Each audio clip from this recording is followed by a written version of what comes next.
అదరకొట్టే కారం రంగు రుచి ఆచి కారం పొడి. ఏంటి భాష నాయకులు తెలుగు రాష్ట్రాలను ప్రధానంగా రెడ్డి గారు విత్తనం ఏదేస్తే చెట్టు అదే వస్తుంది, కాయలే వస్తుంది. వాడు కాకపోతే ఇంకొకళ్ళు ఉండరు. పార్టీ నువ్వు రాజకీయం చేయదలుచుకుంటే పార్టీలు చాలా ఉన్నాయి. నీ చిత్తశుద్ధి మనలో ఉంటే, నిజాయితీ నిబద్ధత ఉంటే వాడి దగ్గర ఊడికం చేయటువంటి, వాడు చెప్పమని స్క్రిప్ట్ మాట్లాడటం, వాడు తిట్టమన్నాడు తిట్టమేంటి? మీ కడుపుకు అన్నం తింటలా మీరు? మీ గడ్డి తింటున్నారా, అశబ్దం తింటున్నారా మీరు? ఆ భాష ఏంటి, ఆ లోకం ఏంటి అసలు? మహిళలు ఒక చెప్పు ఇచ్చినా, రాయి ఇచ్చినా, చంపెమ్మడి కొట్టినా కూడా అది పెద్ద తప్పు కాదు. కాకపోతే అక్కడ కార్లు పగలు కొట్టేది అవన్నీ మాత్రం నేను కరెక్ట్ కాదు. వాళ్ళు తిట్టిన తిట్టు మున్సిపాలిటీ డంప్ యార్డ్ కంటే ధీనంగా తయారైనట్టు మాట్లాడుతూ మొదలెట్టారండి వాళ్ళు మనుగడ కోసం. నిజంగా ఇంకోటి కూడా చెబుతానండి, తెలుగుదేశం పార్టీ వాళ్ళ కూటమి ప్రభుత్వంలో జనాల మొహం మొత్తితే ప్రత్యామ్నాయాన్ని ఇంకో దాన్ని చూసుకుంటారు, కానీ వైసీపీ అనేది అది సచిన్ పావంతో సమానం. ప్రతి ఒక్కరికి కమ్మోడు ఏంటో పెద్ద అలసైపోయింది. భాష మారదంటారా రాజకీయాలు? మార్పు అనేది మనం చూడటం అనేది జరగదు.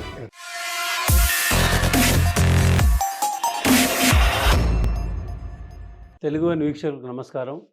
తెలుగు రాష్ట్రాల్లో రాజకీయ నాయకులు వాడుతున్నటువంటి భాష రోజు రోజుకు దిగజారి నైతిక విలువలు పతనం అవుతున్నాయి. ఈ నేపథ్యంలోనే అనేక అరాచకాలకు కూడా ఆస్కారం ఏర్పడుతుంది. దీనికి సంబంధించి అసలు రాజకీయ నాయకులు భాష, వాళ్ళ విలువలు, వాళ్ళ వ్యవహారం సంబంధించి ప్రముఖ విశ్లేషకులు సుబేరా గారు మనతో ఉన్నారు.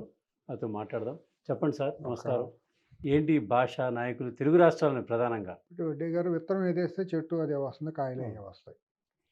పార్టీ అధినేతలను బట్టే కేడర్ కానీ, వాళ్ళ కార్యకర్తలు కానీ, నాయకులు కానీ తయారవుతారు. ఇది జగమెరిగిన సత్యం.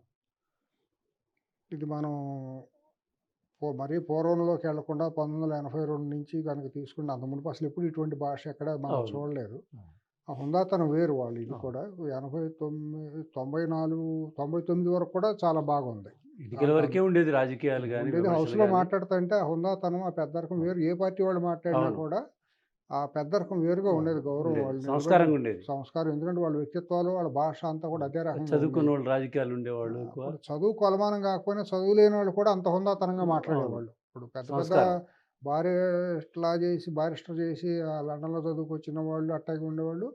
గ్రామీణ స్థాయిలో అక్షరం ముక్క లేకుండా వెళ్ళిన వాళ్ళు హౌస్లో అంతే హుందాగా మాట్లాడి ప్రజా సమస్యలు మాట్లాడి, ఏ పార్టీ అయినా కూడా, కమ్యూనిస్టులు కానివ్వండి, కాంగ్రెస్ కానివ్వండి, ఎవరైనా సరే అట్లాగే విధానాల మీద ఉండేది. సమస్యల మీద కూలంకషంగా అధ్యయనం చేసి వాళ్ళు మాట్లాడేవాళ్ళు. ఎక్కడ తప్పు పదం ఒక అవతల వాళ్ళని కించపరచడం అనేది అసలు ఏ క్వశ్చన్ ఉండేది కాదు. మనం అది 82 తెలుగుదేశం పార్టీ పెట్టిన తర్వాత కూడా అటువంటి ఇదే కొనసాగుతూ వచ్చింది. విలువలు కొనసాగినాయి. ఇది అసెంబ్లీలో ఈ దురదృష్టకర సంఘటనలు ఎప్పుడు జరిగినాయి అంటే, రామారావు గారిని ఇది చేసి కూలదోసి ప్రభుత్వాన్ని 84లో నాదెళ్ల భాస్కరరావు గారికి గొడవ వచ్చినప్పుడు, మీకు గుర్తుండే ఉంటుంది, జర్నలిస్ట్గా మీరు అప్పుడు ఉండే ఉంటారు. మహిళా ఎమ్మెల్యేలు వెళ్ళిపోయి గాజులు చదువుకుంటాను గాజులు ఇవన్నీ వేయటం రామారావు గారి మీద. అప్పుడు ఆ హౌస్లో ఉన్న మహిళా ఎమ్మెల్యేలు అందరూ చాలా ప్రొవోకేటివ్గా, అసభ్యంగా మాట్లాడటం, తిట్టడం అనేది అప్పుడు మనం చూసాం. తర్వాత మళ్ళీ అదంతా అయిపోయిన తర్వాత మళ్ళీ మామూలుగానే బాగానే వచ్చింది. కాంగ్రెస్లో కూడా ఏ రోజు కూడా విమర్శలు ఉండేవి, కానీ అంత దిగజారుడు భాష ఏ రోజు లేదు. 89, 94 మధ్యలో కాంగ్రెస్ పార్టీ అధికారంలో ఉన్నప్పుడు కూడా పి. జనార్దన్ రెడ్డి గారు వీళ్ళందరూ సమస్యలను ఎత్తి చూపుతూ ఉండేవాళ్ళు. ఏదన్నా ఉండేది, కానీ భాషను ఎప్పుడు కూడా వ్యక్తిగతమైన స్థాయికి దిగజార్చడం అనేది ఎప్పుడూ లేదు. ఇది చంద్రబాబు గారు కూడా మొదటి నుంచి కూడా మీరు ఏ మాటకా మాట, ఆయన ఎప్పుడూ కూడా ఒక మనిషిని తోలనాటం చేయటం లేదు. తోలనాడే మనిషిని కూడా ఆయన దగ్గర సమర్థించేవాడుగా దగ్గర కూడా ఆయన తీసుకోడు అసలు మనిషి. అంటే ఏమన్నా మాట్లాడతాను అది తప్పని అంటాడు, అటువంటిది ఉంటుంది. మరీ దురదృష్టం ఏంటంటే, తెలుగు నాట 2004 రాజశేఖర రెడ్డి అనే వ్యక్తి వచ్చిన తర్వాత పూర్తి పతనావస్థకు వచ్చేసింది. రాజకీయాలను ఒక లంపెన్ స్థాయికి తీసుకొచ్చేసాడు. తనకు తోడేమైందంటే, ఇక్కడ ఉద్యమం పేరుతో లంపెన్ శక్తులన్నింటినీ తీసుకుని, బజారు ఆవార శక్తులందరినీ తీసుకుని కల్వకుంట్ల కుటుంబం ఉద్యమం ముసుగులో ఇష్టానుసారం మాట్లాడటం. తప్పు మాట్లాడుతున్నారని ఎవరన్నా మీడియా వాళ్ళు అంటే, మా భాష ఇంతేను, మా సంస్కారం ఇంతేను, మా సంప్రదాయం ఇంతేనని తెలంగాణ ముసుగేసి తెలంగాణ ప్రాంత అస్తిత్వానికి కూడా అవమానం చేసే విధంగా వాళ్ళు మాట్లాడటం మొదలెట్టారు. నోటికొచ్చినట్టు మాట్లాడటం, బెదిరించటం, తిట్టడం, అరే ఒరే అనటం, ఇష్టానుసారం రెచ్చిపోయారు. అది పరాకాష్ఠకి ఏమైపోయిందంటే అసలు మరీ దారుణంగా తయారైంది. కేసీఆర్ పార్టీ పెట్టి 2002లో పార్టీ పెట్టిన తర్వాత అక్కడి నుంచి తెలంగాణ ఉద్యమం మొదలు దానికి రాజశేఖర రెడ్డి తోడ్పాటు ఇవ్వటం, 2004లో రాజశేఖర రెడ్డి గెలవటం, ఇటువంటి అసాంఘిక శక్తులకి టికెట్లు ఇచ్చి హౌస్లోకి తీసుకెళ్ళటం, పార్లమెంట్కి వీటన్నిటికి. 2009 వచ్చేటప్పుడు ఇంకా పతాక స్థాయికి వెళ్ళిపోయింది. మనం హౌస్లో కూడా చూసాం చంద్రబాబు నాయుడు గారిని వాళ్ళు ఇష్టానుసారంగా అవహేళన చేయటం, మాట్లాడటం, చేయటం చూసాం. అవును. ఇప్పుడు దీన్ని చూసిన తర్వాత ఇది గొప్ప, ఇది హీరోయిజం అనుకుని సామాన్యులందరూ ఇది అవటం మొదలెట్టారు.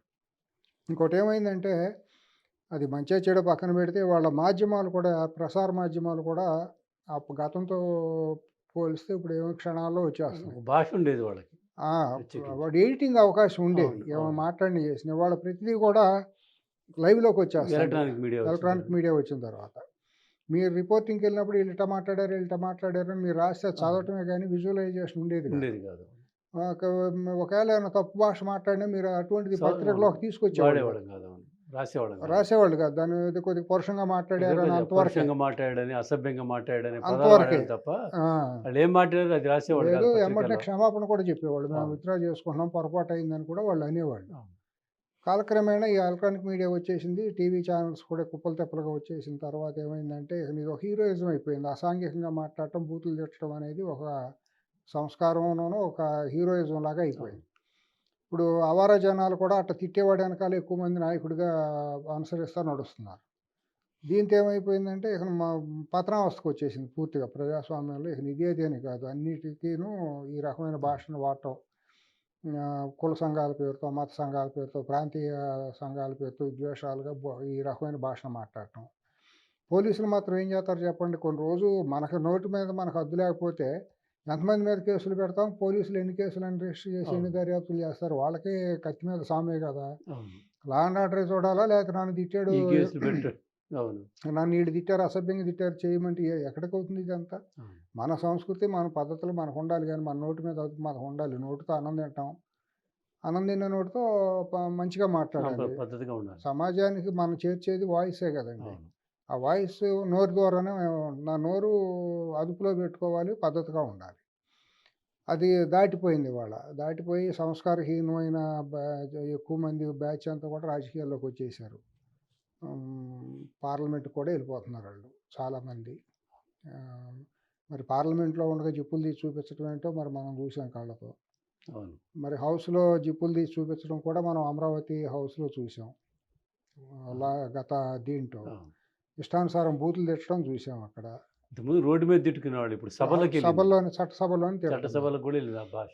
తిడుతున్నారు. రికార్డు నుంచి తొలగిస్తున్నామని కూడా చెప్పట్లేదు వాళ్ళు. స్పీకర్ కూడా అటువంటి ఇదే తయారైపోయింది. అవును. కనీసం అసలు స్పీకర్ అంటే హుందాతనం లేదు, స్పీకర్ అంటే గౌరవం లేదు, స్పీకర్ అదుపులో పెట్టే పరిస్థితి కూడా కనపట్ల హౌస్ని.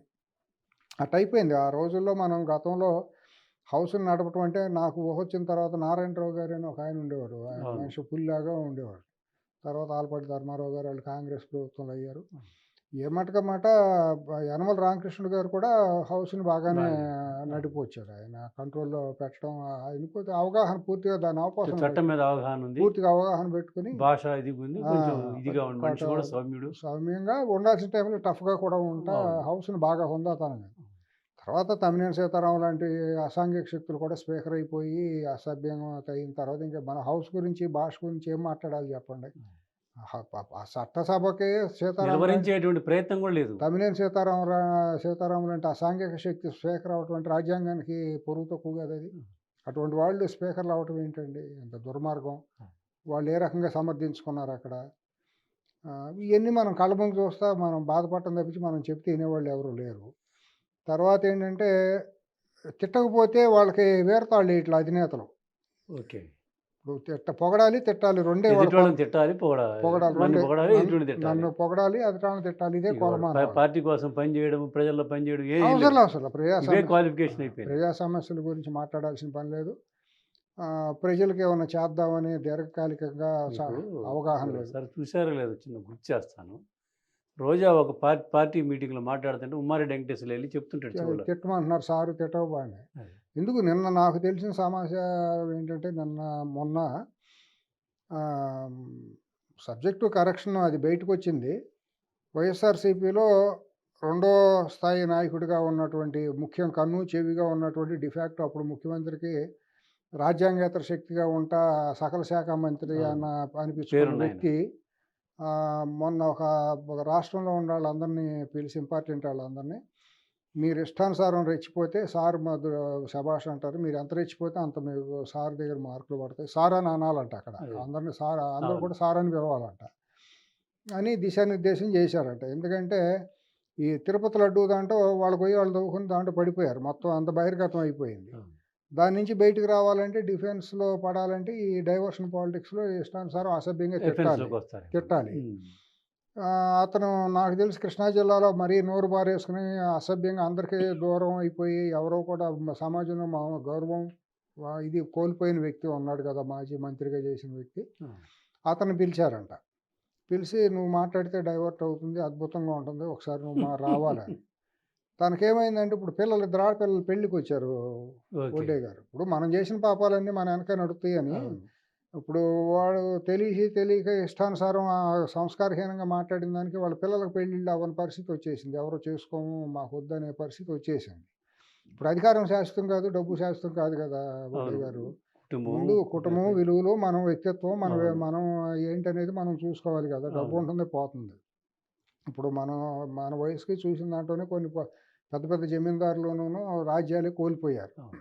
నిజాం నవాబు కంటే గొప్పవాళ్ళు ఎవరైనా ఉండారు లేదు. వాళ్ళ తెలుగు నేల లేదు. మీద? అవును. ఎన్నో సంస్థానాలు ఎంతోమంది ఉన్నారు. వాళ్ళందరికీ ఏమైపోయినాయి, కోట్లకి వాళ్ళు సున్నం వేయటానికి డబ్బులు లేవాళ్ళు. అవును. కోట్లు మిగిలిపోయినాయి, సున్నం వేయటానికి డబ్బులు కూడా అవును. లేవు. అవును. అన్ని కోట్లు శిథిలాల్లో ఉన్నాయి. అవును. పేరుకు రాజా అని పేరు పెట్టుకుంటమే కానీ అంత బూజు పట్టిపోయిన కోట్లో రాజ్యాలు లేవు. అవును. అంతకంటే గొప్పవాళ్ళు ఎవరు కాదు కదా. అంటారే, మనం బొక్కలను చొక్కాలు వేసుకుని పైన పైన కోట్లు వేసుకున్నట్టు. వేసుకుంటాం, ఇవన్నీ మనం చూస్తున్నాం కదా. అవును. అట్లా ఏంటంటే ఇట్లా మాట్లాడిన వాళ్ళందరికీ గతంలో 1924 మధ్య 2019 2024 మధ్య అసభ్యంగా మాట్లాడిన వాళ్ళందరికీ ఇవాళ సమాజంలో విలువ అనేది లేదు. ఆ రోజు అవును. అధికారం, డబ్బు, భయంతో జనమందరూ ఆహా ఊహా అన్నారు కానీ ఇవాళ వాళ్ళు వెళ్తే కుక్కల కంటే హీనంగా గజి కుక్కల కంటే చాలా నీచంగా చూస్తున్నారు ఇప్పుడు సమాజంలో. సమాజం ఒక రకంగా ఉండదుగా. ఇప్పుడు ఒక ఎప్పుడు రకంగా ఒకటిగానే చూడదుగా. ఉంటుందండి. మంచి అదే. వాళ్ళని ఎప్పుడు గౌరవిస్తుంది. మంచివాళ్ళని గౌరవిస్తారు. వీళ్ళ పరిస్థితి వీళ్ళు అది గమనించడం లేదు వీళ్ళకి. గమనించుకోవాలి. అది లేదు వీళ్ళకి, ఆ ఇంగిత ఉమ్. జ్ఞానం లేదు. ఉన్నాళ్ళు అయితే అట్లా మాట్లాడరు. అవును. ఎవడో అధినేత ఇష్టం కోసం నువ్వు నోరేసుకుంటే నువ్వు అన్నం తింటున్నావా? వాళ్ళని మెప్పించడానికి వాడిని మెప్పించడానికి వాడు ఒక అసాంఘిక శక్తి. వాడికి ఏందో మీరేం బానిసలా? మీలాంటి మనిషే కదా వాడు కూడా. ఏం పెద్ద పోటుగాడని వాడు కాకపోతే ఇంకొకళ్ళు ఉండరు పార్టీలు. నువ్వు రాజకీయం చేయదలుచుకుంటే పార్టీలు చాలా ఉన్నాయి. నీ చిత్తశుద్ధి మనలో ఉంటే, నిజాయితీ నిబద్ధత ఉంటే వాడి దగ్గర ఊడిగం చేయటువంటి, వాడు చెప్పమని ఆ స్క్రిప్ట్ మాట్లాడటం, వాడు తిట్టమన్నాడు తిట్టమేంటి? మీ కడుపుకు అన్నం తింటలా మీరు? మీకు గట్టి తింటున్నారా అశుద్ధం తింటున్నారా మీరు? ఆ భాష ఏంటి, ఆ లోకం ఏంటి అసలు? వెనక ముందు నువ్వు కట్టుకున్న పెళ్ళం ఉంది, నేను కన్న తల్లి ఉంది, నీకు ఆ తోడబుట్టిన వాళ్ళు ఉండారు, పిల్లలు ఉండారు. వాళ్ళు కలుసుకోవాలి ఒకసారి మాట్లాడేటప్పుడు. మనం ఏం మాట్లాడుతున్నాం ఏంటని. వాడు ఎవడో నీ అధినేత, వాడు ఉసుకో అంటే నువ్వు బోమని మరవటం, వాడు వేసే చిల్లర బిచ్చమెత్తుకులకి బిస్కెట్లకి ఆశపడి తోక ఊపించుకుంటూ వాడు శాశ్వతమా, నీ వ్యక్తిత్వం శాశ్వతమా? వాళ్ళు అనిపిస్తున్నారు అవన్నీ. ఇవాళ వైఎస్ఆర్సీపీలో ఉన్న 100కి 100 మంది 1% కూడా నేను రాయితీ ఇవ్వను. అదేలేండి. ఇవాళ బీఆర్ఎస్లో ఏమన్నా ఇస్తే నేను 1 or 2% ఎవరన్నా అవును. రాయితీ ఇవ్వగలను కానీ ఈ రెండు కూడా రాజకీయ పార్టీలని చెప్పడానికి ఏమాత్రం అర్హత లేనటువంటి లంపెన్ శక్తులు, అసాంఘిక శక్తులతో కూడినటువంటి ఒక కాలకేయ ముఠాలు తప్పించి రాజకీయ పార్టీ ఈ తక్షణమే అసలు భారతదేశంలో ఏంటంటేనండి దౌర్భాగ్యం, ప్రతిఘటమైన ఏదో రాజకీయ పార్టీ పెడతానికి అర్హత వచ్చేస్తుందండి. ఈ రాజకీయ ఎన్నికల కమిషన్ తక్షణం ఈ 2 పార్టీలని రద్దు చేయాలి. లేకపోతే అసలు వీళ్ళు ఎక్కడ జైల్లో ఉండాల్సిన రాజకీయ పార్టీ షెల్టర్ తీసుకుని ఇక్కడ ఉంటున్నారు. ఇప్పుడు ఆంధ్ర వైజాగ్ ఎమ్మెల్యే గంటా శ్రీనివాసరావు ఎన్నికల కమిషన్ ఫిర్యాదు చేస్తాను, రాజకీయ పార్టీ నిజమండి. ఇక్కడ బీఆర్ఎస్ కూడా అంతేనండి. ఏంది ఇదంతా నిన్న టెలిఫోన్తో చేసిందేమో ఏదో పని, దాంట్లో పోలీసులు సిట్టు దర్యాప్తు చేస్తే మీరు ఏం పెద్ద మా గాంధీ మహాత్ముడు అన్నారు, ర్యాలీలు చేయటం ఏంటి? సిగ్గుశారంత సిగ్గుండాలి, ఇంట్లో దూరుగా తలుపులు వేసుకుంటారు. ధర్నాలు చేయటం ఏంటి, ఇది చేయటం ఏంటండి? ఇక్కడ చేసిన టెలిఫోన్ ట్యాపింగ్, సొంత అల్లుడిది కూతురుది కూడా టెలిఫోన్ ట్యాపింగ్ చేసి చెబుతా అంటే ఇంకా అంతకంటే సిగ్గుతో తలం చూసి సావాలి తప్పించి ఏ మొహం పెట్టుకుని మీరు మాట్లాడతారు? ఈ పరిస్థితిలోకి వచ్చి అక్కడ ఆంధ్రప్రదేశ్లో అయితే ఇక మరీ బరిదెగిచ్చేసేసి మొన్నటిదాకానేమో తన సొంత పార్టీలో ఉండాళ్ళేమో జిప్పులు తీశారు, గంట అరగంట అన్నారు, అసభ్యమైన శృంగారం అశ్లీలం అంతా బయటకు వచ్చింది, అన్నీ చూసాం. రికార్డింగ్ డ్యాన్సుల పేరుతో ఆహా విచ్చలవిడితనం. జగన్, ఓహో జగన్, రావాలి జగన్ అని అసభ్య శృంగార ఇవన్నీ కూడా మనం విచ్చలవిడి చూసాం. విశాఖపట్నం అన్ని చోట్ల చూసాం. విశాఖపట్నంలో ఒక మహిళా నాయకురాలు అని చెప్పేది బజార్ భాష మాట్లాడింది. ఒక అవును. దారుణమైన భాష దాన్ని ఆ టీవీలో టెలికాస్ట్ చేస్తున్నారు. చేస్తున్నారు. ఆళ్ళు నీకు కనిపించాలి, నీకు సిగ్గు, శరం లేదు. నువ్వు కడుపుకి అన్నం తింటా మాకు లేదులే అసలు. అతనికి సిగ్గు ఉండదు, శరం ఉండదు. కడుపుకి అన్నం కూడా మనిషి అయితే కదా! ఆ గతం గుర్తుండి చస్తే కదా! ఏదో నీతులు మాట్లాడతాడు. నీ ముడ్డి కింద 100 పెట్టుకొని నీ పార్టీలో మొత్తం ఉండాళ్ళందరూ లంపెన శక్తులను పెట్టుకొని, ఈ తెలుగుదేశం పార్టీ మీద రాజ్యాంగం హననం అయిపోతుందంట. ప్రజాస్వామ్య విలువలు, ప్రజాస్వామ్యం గురించి మాట్లాడతామంటే చింతామణి తల్లి లత్తపోచి ఊళ్ళో వాళ్ళందరికీ సౌశీల్యత, ప్రాతినిధ్యం గురించి ప్రాతినిధ్యం గురించి. సూక్తులు, శుద్ధులు చెప్పి లెక్చర్లు ఇచ్చినట్టు ఉంది. ఉమ్. చూస్తాను సిగ్గుతో తలంచుకుంటాం. అసహ్యం దేవుతుంది కడుపులో వాళ్ళు మాట్లాడే, వైసీపీ వాళ్ళు మాట్లాడే భాషని, నీతి సూక్తులు చదవటం అంటే నవ్వొస్తుంది. కామెడీ కూడా మించిపోయింది. యావగింపు వచ్చేస్తారు. అవును. సిగ్గుశరం ఉంది. వాళ్ళు సిగ్గుశరం లేని మందండి వాళ్ళు. ఏమాత్రం ఇంగిత జ్ఞానం, ప్రజాస్వామ్యం విలువలనే లేదు. రాజ్యాంగం అంటే వాళ్ళకి తెలియదు. అసలు మనిషి అంటేనే విలువ లేదు వాళ్ళకి. వాళ్ళకి రెండే కావాలి, డబ్బు, అధికారం. లేదంటే చంపేయటం, హింస. సొంత బాబాయిని చంపుకున్న వాళ్ళకి మీరు జనం ఏంటి లెక్క పక్క వాళ్ళకి. ఏం సిగ్గా శరమా? డోర్ డెలివరీ చేసి చంపేసి డోర్ డెలివరీ చేసిన పక్కన కూర్చోబెట్టుకుని ఎమ్మెల్సీ. ఎమ్మెల్సీ పదవి ఇచ్చి పక్కన పెట్టుకున్న వ్యక్తులకి అంతకంటే ఏం చేస్తాం మనం?